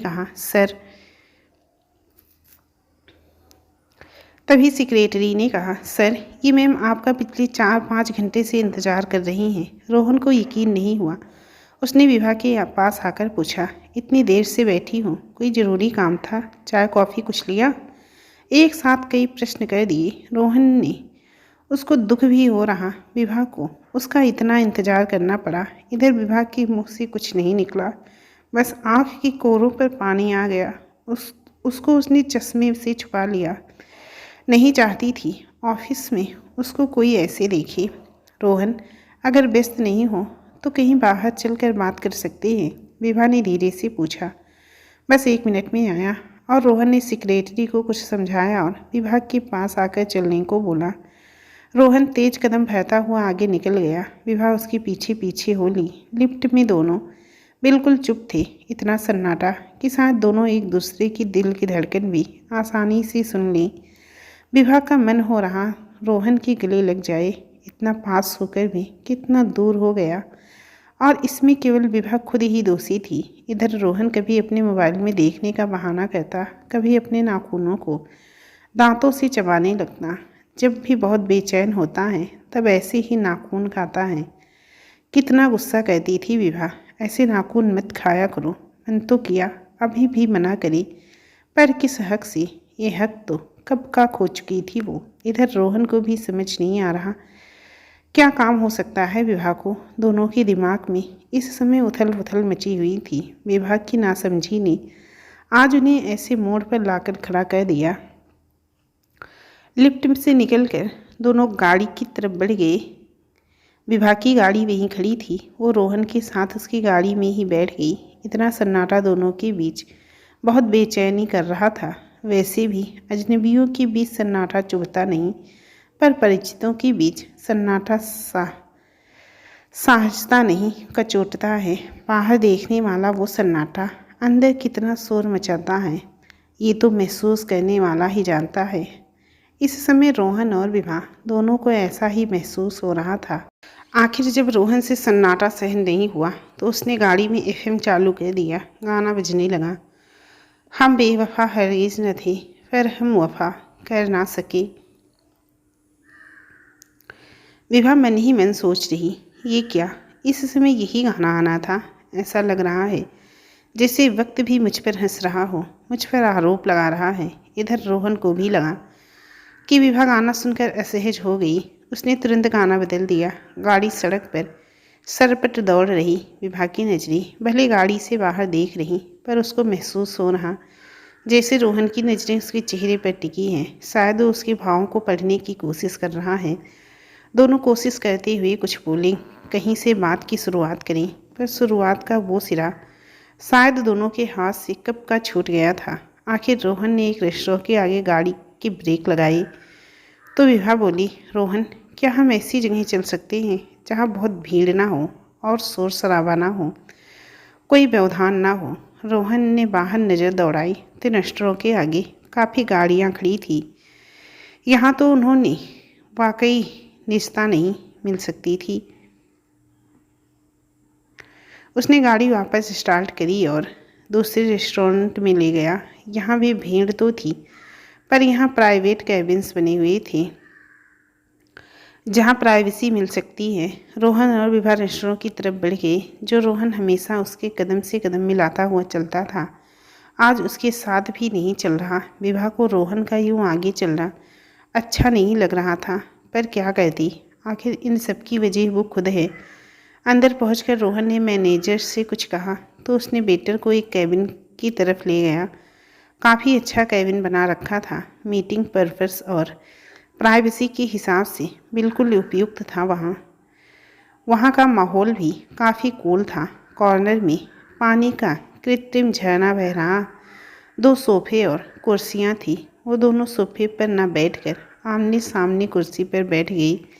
वेटर ने रोहन से कहा, सर, आप अपना ऑर्डर डिसाइड कर लीजिए। आपकी टेबल के साइड में एक बेल है, कर दीजिएगा, मैं आ जाऊंगा। वेटर ने जाने के बाद रोहन ने विभा से पूछा, सूप चलेगा? विभा ने हाँ में गर्दन हिला दी। कौन सा सूप? विभा ने फिर रोहन को देखा जैसे पूछ रही हूँ। अब ये भी बताना पड़ेगा। रोहन शायद उसकी मन की बात समझ गया। वो ठंडी आँख बहते हुए बोला, यहाँ तो पल पल में निर्णय बदल जाते हैं, पसंद क्यों नहीं बदल सकती? हो सकता है अब तुम्हें कोई और सूप। कहते कहते रोहन चुप हो गया। रोहन का ऐसा बर्ताव विभा को अंदर तक कचोट गया। पर क्या गलत कह रहा था? सही तो था। विभा ने मुश्किल से अपनी भावनाओं पर नियंत्रण करते हुए स्वीट कॉर्न सूप बोला। रोहन ने 2 सूप और स्टार्टर्स ऑर्डर कर दिए। ऑर्डर आने में समय था। विभा उंगली में अपनी चुन्नी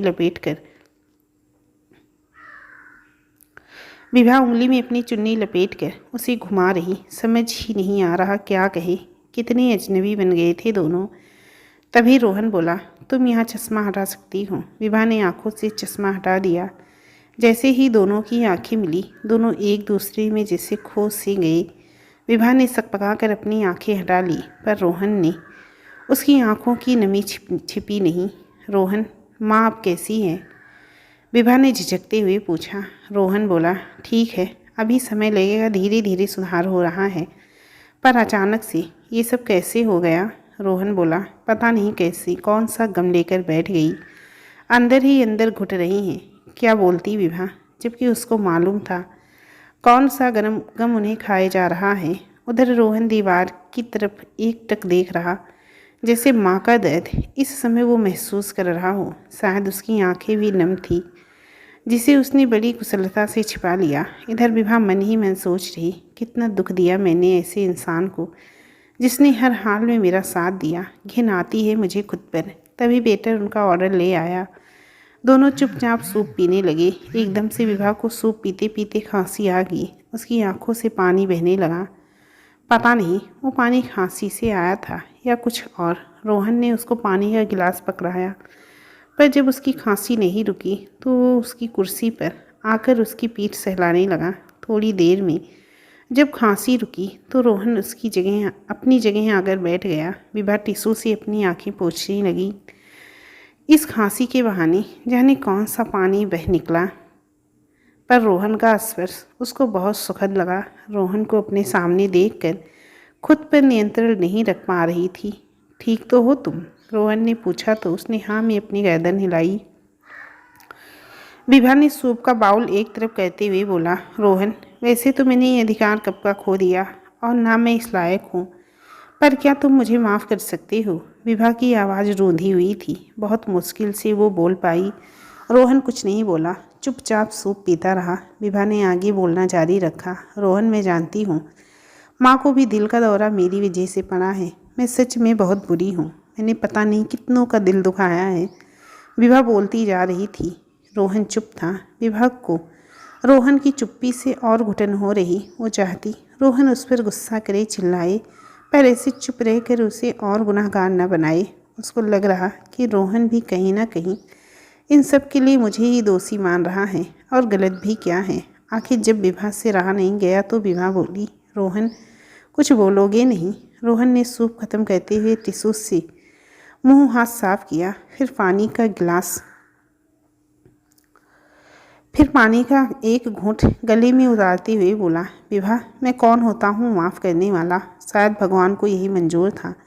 हमारी किस्मत में इतना ही साथ लिखा था। अब हमारी ज़िंदगी काफ़ी बदल गई, हमारे रास्ते अलग हो गए, चीज़ें बदल गई, हालात बदल गए, जिन पर शायद अब हमारा बस नहीं। रोहन की आवाज़ बहुत गंभीर थी, जैसे बहुत सोच समझ कर बोल रहा था। रोहन का यूं बोलना विभा को और आत्मग्लानि का अनुभव करा रहा था। उसकी बेचैनी बढ़ती जा रही थी। रोहन मैं जानती हूँ कि इन सब में दोष सिर्फ और सिर्फ मेरा है। मेरी वजह से आज हम ऐसे हालात में हैं। पता नहीं मुझे कहना चाहिए या नहीं, पर और विभा चुप हो गई। रोहन ने विभा की ओर देखा।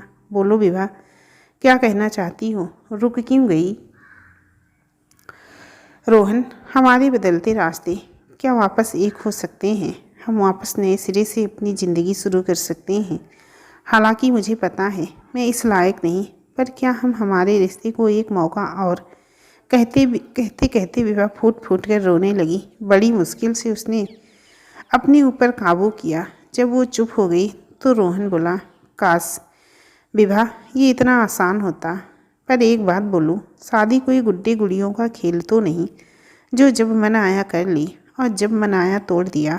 कम से कम मेरे लिए तो नहीं। रोहन का ऐसा बोलना विभा को अंदर तक भेद गया। सही तो कह रहा है। उसके लिए तो ये एक खेल ही था।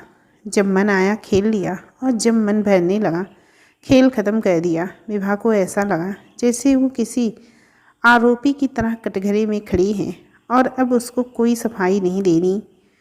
उसने बिना बहस के अपने को गुनाहगार मान लिया था। रोहन आगे बोला, मेरी शादी पर बहुत अटूट विश्वास था जो एक बार टूट चुका है। मैंने बड़ी मुश्किल से खुद को संभाला है। मैं वापस वो सब सहन नहीं कर पाऊँगा। और मैं तो फिर भी सहन कर लूँ, पर मेरी मम्मी पापा मुझे नहीं लगता वो अब इस सदमे को बर्दाश्त कर पाएंगे, और मैं अब उनको और दुखी नहीं कर सकता। बड़ी मुश्किल से हम खुद को संभाल रहे हैं। माफ़ करना विभा, पर अब ये मुमकिन नहीं। रोहन जो विभा की हर बात बिना टकरार के एक बार में मान लेता था, उसकी आंख में एक आंसू बर्दाश्त नहीं कर पाता। आज कितना बदल गया। पर गलत क्या कह रहा है? आखिर मैंने उसका भरोसा तोड़ा है, उसका यकीन तोड़ा है, जो जोड़ना अब इतना आसान नहीं है। आखिर कैसे यकीन करेगा वो मुझ पर? मैंने ऐसे हालात पैदा कर दिए कि अब तो मुझे खुद भी अपने ऊपर यकीन करना मुश्किल है। कुछ देर दोनों के बीच सन्नाटा पसरा रहा। फिर विभा बोली, रोहन मैं जानती हूँ मैं इस लायक नहीं, पर एक बात बोलूँ, चाहे मुझसे रिश्ता मत रखना, मेरे साथ दुनिया मत बसाना, मैं तुमको मजबूर नहीं करूँगी, पर प्लीज़ रोहन मुझे माफ़ कर दो। मेरे दिल पर बहुत बड़ा बोझ है। इस बोझ के साथ जीना बहुत मुश्किल है। प्लीज़ रोहन, बस एक बार मुझे माफ़ कर दो। और विभा फूट फूट कर रोने लगी। रोते रोते उसकी हिचकियाँ बंद गई। रोहन ने उसकी तरफ पानी का गिलास बढ़ा दिया, पर पहले की तरह ना उसको डांटा। जब वो ऐसे ही रोती और हिचकियाँ बंध जाती ना उसको अपने सीने से लगाया। कैसी स्थिति थी रोहन की होते हुए भी खुद को कितना अकेला महसूस कर रही थी वो। आखिर क्यों किया उसने ऐसा? रोहन के इतना पास होते हुए भी कितना दूर हो गई, अजनबी बन गई। थोड़ी देर में विभा ने अपने को काबू किया। जब वो थोड़ी सामान्य हुई तो रोहन बोला, कुछ खाने को मंगवाऊं? नहीं, भूख नहीं है।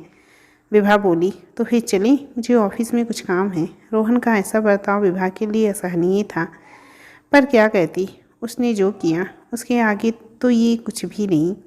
विभा को लगा समय यहीं रुक जाए और वो रोहन के साथ यूं ही बैठी रहे। पर आखिर कब तक बैठती, किस हक से बैठती? आखिर वो चलने को खड़ी हो गई। रोहन ने वेटर को बुलाकर बिल दिया और दोनों गाड़ी में आकर बैठ गए। दोनों बिल्कुल चुप थे। विभा को लग रहा काश ये रास्ता कभी ख़त्म ना हो और वो यूं ही रोहन के साथ चलती रहे।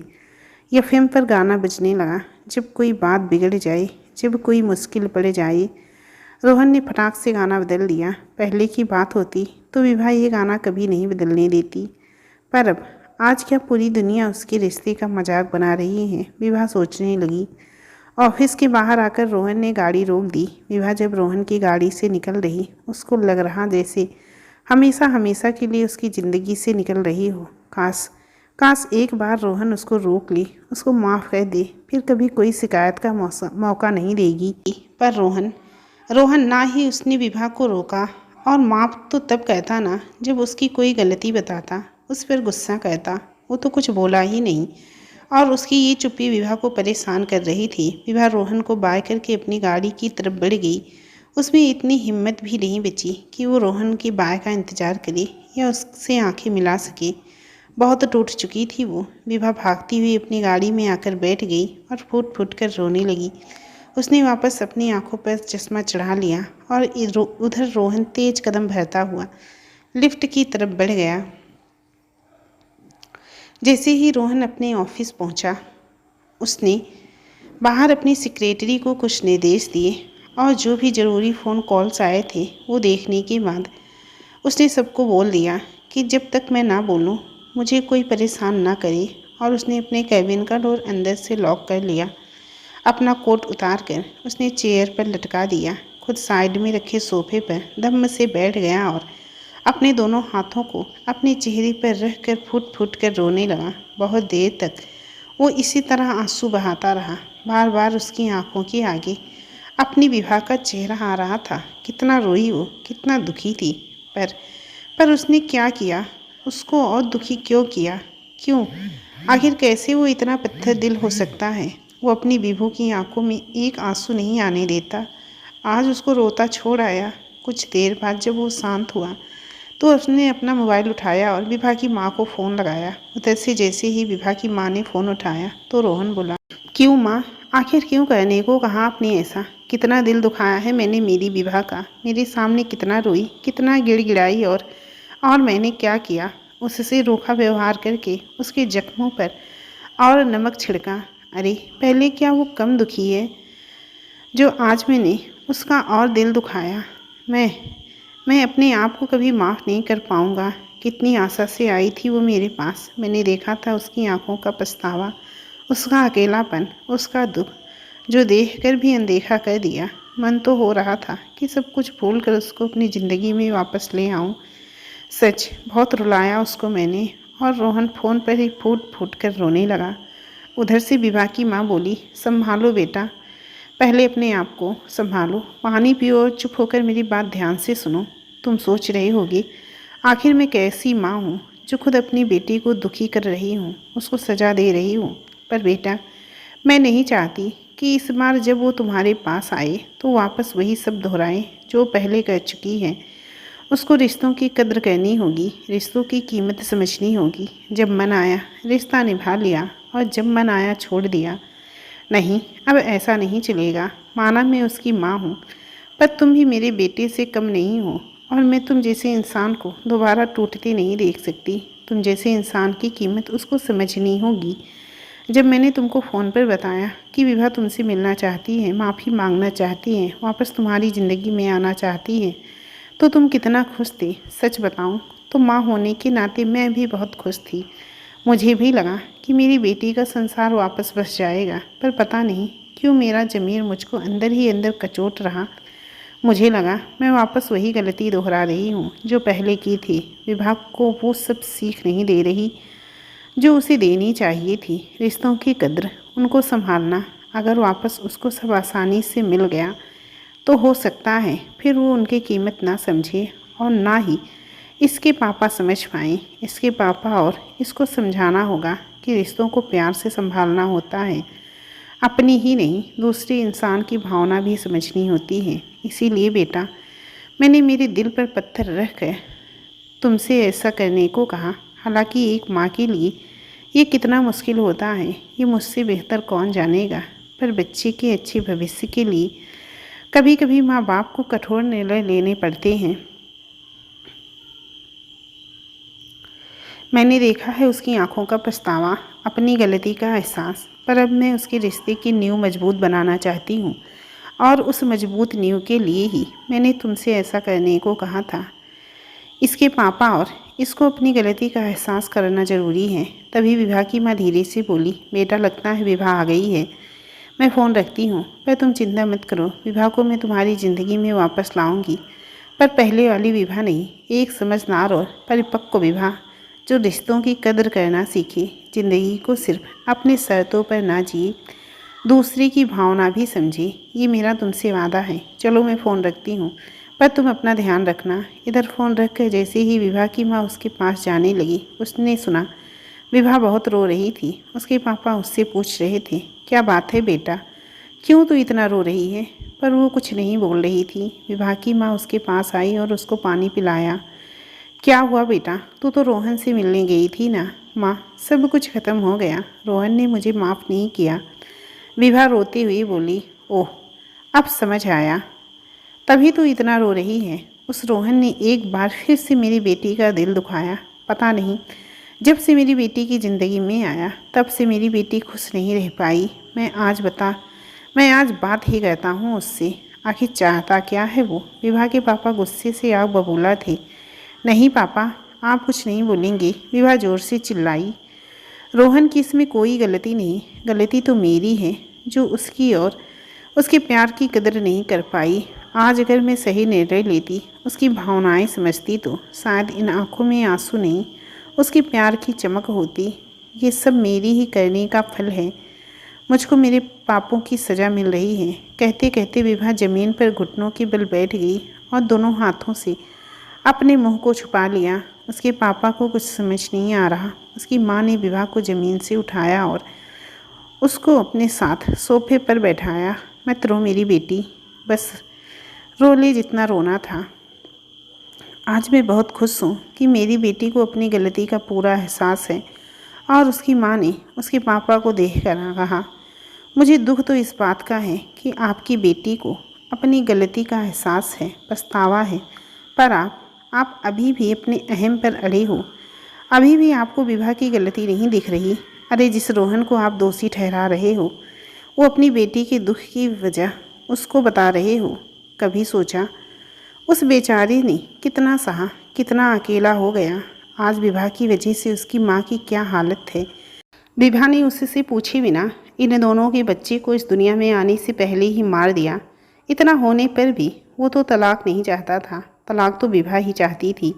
और एक बार फिर इसकी खुशी के लिए उसको कोई परेशानी ना हो, खुशी खुशी समझौते से तलाक के पेपर पर साइन कर दिया।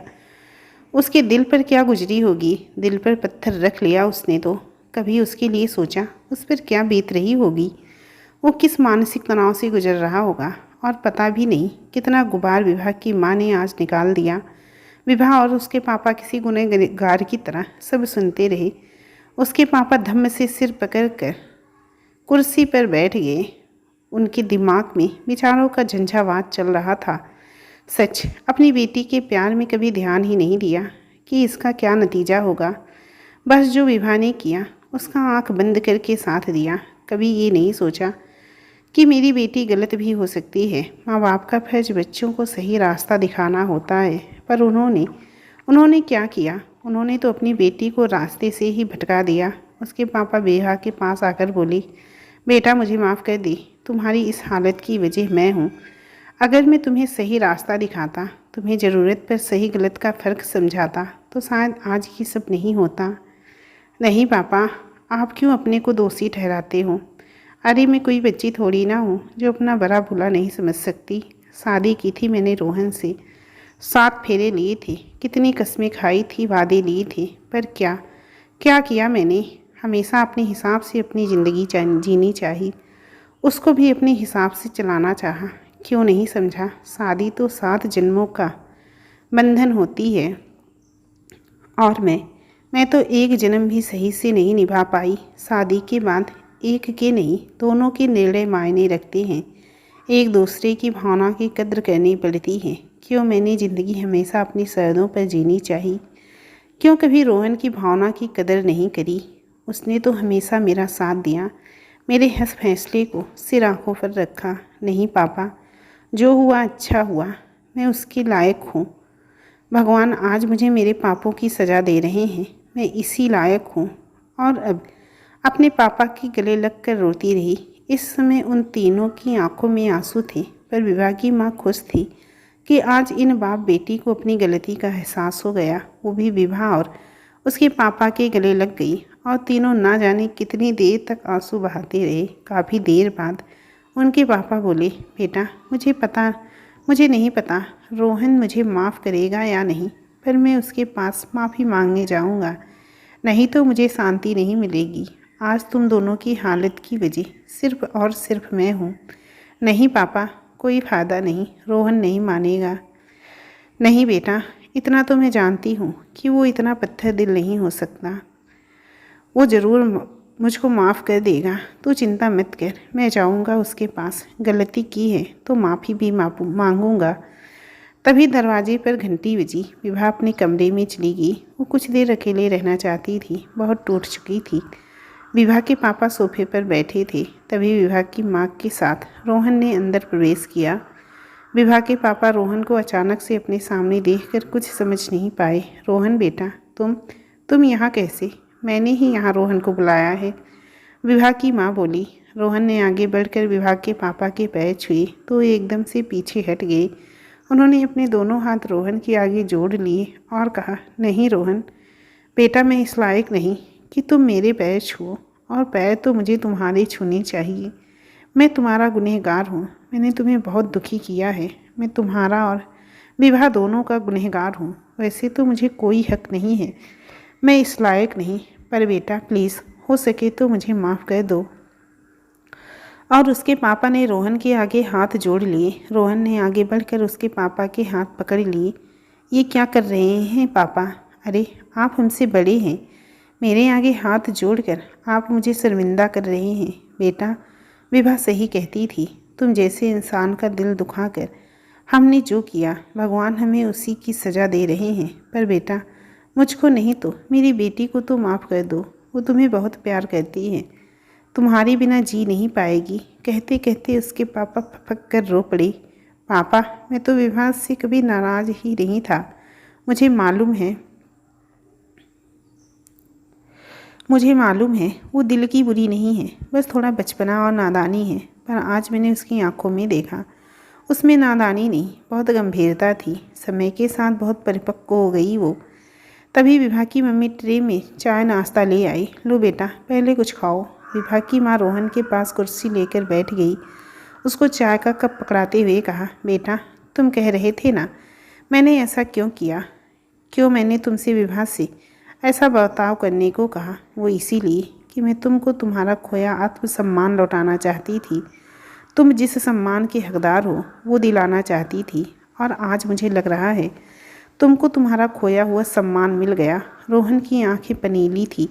वो रूंधी आवाज़ में बोला, मम्मी एक बात बोलूं, आपको पाकर तो मुझे 2 माँ मिल गई। भले आप विभा की माँ हैं, पर आपने हमेशा मेरा साथ दिया। और रोहन ने विभा की माँ के पैर छुए। उसके पापा उन दोनों को हैरानी से देख रहे। क्या है ये सब? क्या बात कर रहे हो? मुझे भी बताओगे? विभा की माँ ने उन्हें सब बताया। विभा का रोहन के पास जाना, माफ़ी मांगना, पर मेरे ही कहने पर रोहन का विभा के साथ ऐसा बर्ताव करना ताकि आप और विभा दोनों की आंख पर जो मैं का पर्दा चढ़ा है वो हट सके। विभा के पापा बहुत शर्मिंदा थे। वो विभा की माँ से बोले, बिल्कुल सही किया तुमने। आज तुमने शायद मेरी और विभा दोनों की आंखें खोल दी। आज मैं तुमसे भी माफ़ी मांगना चाहता हूँ। इधर रोहन की नजरें विभा को चारों ओर ढूंढ रही थी। उसको अपने सामने ना पाकर वो बहुत व्याकुल हो रहा था। विभा की माँ उसकी बेचैनी भाप गई। किसे ढूंढ रहे हो बेटा? नहीं माँ, बस यूँ ही। रोहन एकदम से सकपका गया। बेटा मैं जानती हूँ तुम किसे ढूंढ रहे हो। विभा अपने कमरे में है, बहुत उदास है। जब से तुमसे मिलकर आई है कुछ देर अकेला रहना चाहती थी, पर मुझे लगता है बस अब उसका अकेलापन ख़त्म हुआ। तुम बैठो, मैं बुलाती हूँ उसे। विभा की मम्मी उसके कमरे की तरफ बढ़ी। रोहन की नज़रें विभा के कमरे के दरवाजे पर अटक गई। एक एक पल उसके लिए भारी हो रहा था। जिन आँखों में उसने कुछ देर पहले आंसू दिए, अब उन आँखों में आंसू की जगह खुशियाँ भरना चाहता है। अपनी विभू को इस आँखों में भर लेना चाहता है। बस अब बिना एक पल की देरी की अपनी ज़िंदगी में वापस लाना चाहता है। वो भी इस अकेलेपन और तन्हाई से थक चुका था। उसकी आंखें विभा को देखने को बेताब हो रही थी। विभा, दरवाज़ा खोल बेटा। उसकी माँ ने दरवाज़ा खटखटाया पर अंदर से कोई जवाब नहीं आया। खोल बेटा। विभा की माँ ने दोबारा आवाज़ लगाई। माँ प्लीज़, मुझे थोड़ी देर के लिए अकेला रहने दो, आप जाओ। अरे देख तो बेटा, तुझसे कौन मिलने आया है। माँ, मुझे किसी से नहीं मिलना, आप जाओ। आवाज़ से ही लग रहा था कि वो बहुत रो रही है। बेटा, किसी से भी नहीं मिलना। हाँ माँ, कहा तो किसी से भी नहीं मिलना। रोहन से भी नहीं, विभा की माँ बोली। कहा ना माँ नहीं, पर जैसे ही रोहन का नाम सुना उसको अपने कानों पर यकीन नहीं हुआ। रोहन, वो यहाँ, वो क्यों आएगा मुझसे मिलने? प्लीज़ माँ, उसका नाम लेकर और दुखी मत करो मुझे। बेटा देख तो, सच में रोहन तेरा इंतज़ार कर रहा है। विभा ने एकदम से दरवाज़ा खोला। उसकी आंखें आंसुओं से भरी थी, फिर भी सामने उसको सोफे पर रोहन बैठा दिख गया। हालांकि अपनी आंसू से भरी आंखों से उसका चेहरा साफ नहीं दिख रहा था, पर रोहन को तो वो दूर से ही पहचान जाए। उसके पैर वहीं जम से गए। रोहन, ये यहाँ कैसे? उसको कुछ समझ नहीं आ रहा। उसकी माँ ने उसकी मनोस्थिति छिप ना पाई। वो बोली, बेटा तुम सोच रही होगी ना, रोहन यहाँ कैसे? अभी कुछ देर पहले तो तुम दोनों मिले थे। विभा ने अपनी माँ को अचरज भरी नज़रों से देखा। उसके बाद विभा की माँ ने विभा को वो सब बताया जो उनके कहने पर रोहन ने उनके साथ किया था। विभा को बहुत ताजुब हुआ। कुछ देर के लिए वहाँ सन्नाटा छा गया। फिर विभा कुछ समझती उससे पहले उसकी माँ बोली, बेटा तुम दोनों बैठकर बातें करो, तब तक पापा और मैं मंदिर जाकर आते हैं। आज बहुत अच्छा दिन है, चलो अपने मंदिर चलें। विभा की माँ ने विभा के पापा से आंखों से कुछ इशारा किया और दोनों बाहर चले गए। बेटा दरवाज़ा लॉक कर लेना। विभा को यकीन नहीं हो रहा, रोहन उसके सामने बैठा है। उसके मम्मी पापा मंदिर चले गए। विभा ने दरवाजे की कुंडी लगाई। उसका मुंह दरवाजे की तरफ ही था। उसको समझ नहीं आ रहा रोहन से क्या बात करे, कैसे उसका सामना करे। अभी कुछ देर पहले ही तो उससे मिलकर आई थी। उसके दिमाग में यही सब उथल पुथल चल रही थी। तभी उसके कानों में आवाज़ आई, अब क्या यहीं खड़ी रहोगी? अभी भी मुझसे गुस्सा हो? रोहन बिल्कुल उसके पीछे खड़ा था। उसने अपने इतना पास रोहन को महसूस कर उसका अपनी सांसों पर नियंत्रण नहीं रहा। उसका दिल जोरों से धड़कने लगा। मैं पानी लेकर आती हूँ। और विभा डाइनिंग चेयर की ओर बढ़ गई। रोहन ने विभा का हाथ पकड़ लिया। नहीं, मुझे नहीं पीना पानी, तुम आओ इधर बैठो। और रोहन ने उसका हाथ पकड़ उसे सोफे पर बैठाया। रोहन का उसका हाथ पकड़ना, उसका स्पर्श उसके तन बदन को रोमांचित कर गया। वो कुछ बोल नहीं पाई। उससे पहले ही रोहन बोला, विभा मुझे माफ़ कर दो, मैंने आज तुम्हारा बहुत दिल दुखाया। तुम मेरे सामने कितना रोई और मैंने तुम्हारे आंसुओं को अनदेखा कर दिया। सच कितना बुरा हूँ ना मैं। विभा ने अपनी उंगली रोहन के मुंह पर रख दी, जैसे कह रही हो, नहीं तुम बुरे नहीं हो रोहन। रोहन ने विभा की उंगली अपने हाथ में ली और उसका हाथ कसकर पकड़ लिया। विभा को इतना सुकून मिला जैसे बरसों बाद तपते रेगिस्तान में बारिश की बूंदें गिरी हों। विभा मुझे माफ़ कर दो, सच में तुम्हारा दिल दुखाना नहीं चाहता था। अरे मैं तो सोच भी नहीं सकता तुम्हें दुखी करूं। तुम मेरे लिए कभी गलत नहीं थी। हाँ, थोड़ी नासमझ और थोड़ी नादान थी, पर मैंने भी तो तुम्हारी इसी नादानी से ही प्यार किया था। विभा का हाथ अभी भी रोहन के हाथों में ही था। उसके हाथों की गर्मी विभा को महसूस हो रही थी। लग रहा रोहन उसका हाथ बस यूं ही पकड़े रहे, कभी ना छोड़े। रोहन ने उसको वो सब बताया जो उसकी मम्मी और उसके बीच बात हुई थी। विभा चुप थी, कुछ नहीं बोली। अब क्या खामोश रहना, मुझे और सज़ा दोगी? अब क्या खामोश रहकर मुझे और सज़ा दोगी? कुछ बोलोगी नहीं? तुम्हारी आवाज़ सुनने को कान तरस गए। विभा की नज़रें झुकी हुई थी।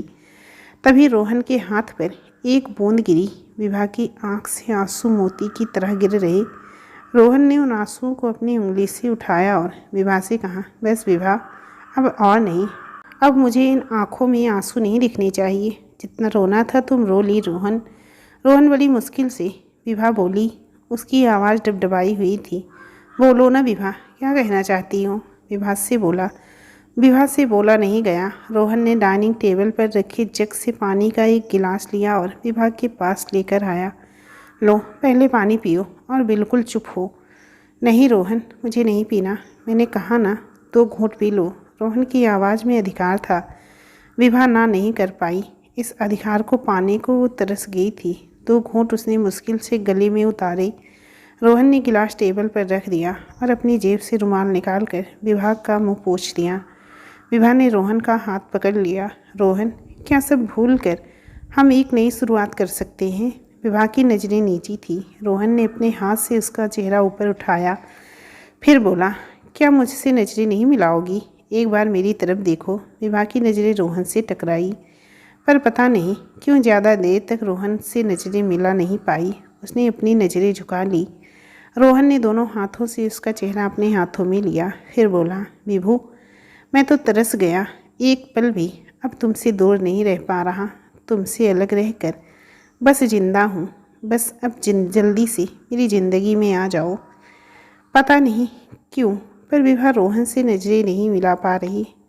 उसने शर्मा कर अपना मुंह रोहन के सीने में छिपा लिया। रोहन की उंगलियां विभा के बालों में उलझ गई। विभा कसकर रोहन के सीने से लग गई। सच, कितना सुरक्षित महसूस कर रही थी इस समय अपने आंसुओं से। उसने रोहन की पूरी कमीज़ भिगो दी। रोहन ने विभा को अपने सीने से हटाया। बस विभा, कितना रोओगी? अब और नहीं। और कितनी बार मना किया, इतना मत रो। लो, आ गई ना फिर से हिचकी। लो, पानी पी लो। उसने अपने हाथ से विभा के मुंह पर आए बाल पीछे करे, फिर बोला, आगे से ध्यान रखना। मुझे इसीलिए इतना रोना पसंद नहीं। कितनी हिचकी बंध गई। चलो अब बिल्कुल चुप। रोहन, क्या तुमने सच में माफ़ कर दिया मुझे? हम वापस एक हो जाएंगे। विभा, मैंने कहा ना, मैं नाराज़ तुमसे था ही नहीं। हम अलग ज़रूर थे, पर मन से एक थे। रोहन ने विभा के माथे पर प्यार से चुंबन अंकित कर दिया। विभा रोहन के सीने से लग गई। पता नहीं कितनी देर तक दोनों खामोश से बैठे रहे। इस समय दोनों बस एक दूसरे को महसूस कर रहे थे। बहुत देर बाद विभा बोली, रोहन, एक बात बोलो ना, पर वादा करो, मेरी बात माननी पड़ेगी। रोहन ने वादा तो किया, पर थोड़ा घबराया था। क्या बोलेगी? रोहन की शक्ल देखकर विभा के चेहरे पर हंसी आ गई और बोली, अरे बुद्धू, डरो मत। अब मेरी शर्त तुम्हें दिल दुखाने की नहीं होगी। विभा के चेहरे पर पश्चाताप साफ दिख रहा था। थोड़ा संभालने के बाद बोली, मेरी पहली शर्त ये है कि इस बार हम शादी के बाद घूमने दार्जिलिंग जाएंगे, जहाँ तुम जाना चाहते थे। और दूसरी? रोहन बोला, दूसरी ये कि अब हम कोई फैमिली प्लानिंग नहीं करेंगे। बस अब मुझे हमारा बच्चा चाहिए। और विभा शर्म से नज़रें झुका ली। रोहन के चेहरे पर शरारत और सुकून था। मैडम, मुझे आपकी दोनों शर्तें मंजूर हैं। मैंने अपने आप को आपके सुपुर्द कर दिया। और विभा के सामने घुटनों के बल बैठ गया। रोहन की इस अदा पर विभा खिलखिलाकर हंसती। रोहन विभा को यूं हंसते देख बहुत खुश था। कितने दिनों बाद आज उसके चेहरे की हंसी देखी। पर क्या रोहन? विभा घबरा सी गई। अभी कम से कम 1 महीने हमको इंतज़ार करना होगा। ऐसा क्यों रोहन? विभा का चेहरा घबराया हुआ था। विभू, हम कोर्ट मैरिज के लिए आवेदन करेंगे। उसमें 1 महीना लगता है। इतने दिन तुम्हारे बिना मुश्किल है, पर तुम्हारा साथ है तो ये समय भी निकल जाएगा। विभा इस समय रोहन के बिल्कुल पास थी। रोहन अपने होठों को विभा के होठों के पास लाने लगा। विभा ने उन दोनों के होठों के बीच में उंगली लगा दी। रोहन, ये सब शादी के बाद। और विभा भागकर दूर चली गई। रोहन उसकी इस अदा पर पागल सा हो गया। वो विभा के पास आ ही रहा था, तभी दरवाजे की घंटी बजी। शायद मम्मी पापा मंदिर से आ गए। विभा दरवाज़ा खोलने के लिए दरवाजे की तरफ बढ़ गई। रोहन को ऐसा लग रहा था विभा दरवाजे की तरफ नहीं, उसकी ज़िंदगी की तरफ बढ़ रही थी। दोस्तों, ये कहानी आपको कैसी लगी? ये कहानी यहीं पर समाप्त होती है। चलिए फिर मिलती हूँ आप लोगों को अपनी नई कहानी के साथ। तब तक के लिए आप सबसे मेरा नमस्कार।